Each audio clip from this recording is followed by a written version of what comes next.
रानी आमली अभी भी अपनी पहचान छुपाकर कन्नौज नगर में रह रही थी। एक दिन सौदागर अपने जहाज से व्यापार करने कन्नौज पहुंचा। नगर के राजा ने 2 युवा सैनिकों को सौदागर के जहाज की रखवाली के लिए भेजा। वे सैनिक और कोई नहीं बल्कि रानी आमली के ही पुत्र थे। रानी आमली ने जब सुना कि 2 युवा सैनिक जहाज की सुरक्षा में तैनात हैं, तो वह जिज्ञासु हो उठी। जब उसने सैनिकों की बातें सुनी तो उसे आभास हुआ कि वे उसी के खोए हुए पुत्र हैं। वह भावुक होकर उनके पास गई और अपने हृदय की व्यथा सुनाई। सैनिकों ने अपनी मां को पहचान लिया और दोनों की आंखों में आंसू आ गए।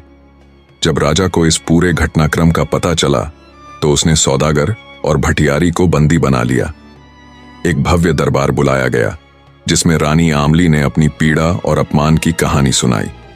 राजा ने सौदागर को कठोर दंड दिया और भटियारी को नगर से निष्कासित कर दिया।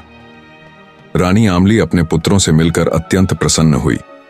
राजा को भी यह जानकर हर्ष हुआ कि जिन 2 युवकों को उसने अपनी सेना में स्थान दिया था वे वास्तव में उसके ही पुत्र थे। पूरा परिवार एक बार फिर से मिल गया और नगर में खुशी की लहर दौड़ गई। रानी आमली को उसके न्याय और सम्मान की पुनः प्राप्ति हुई। इस कहानी से यह शिक्षा मिलती है कि सत्य, निष्ठा और धैर्य का मार्ग कठिन अवश्य होता है, लेकिन अंततः न्याय की विजय होती है और बुराई का नाश।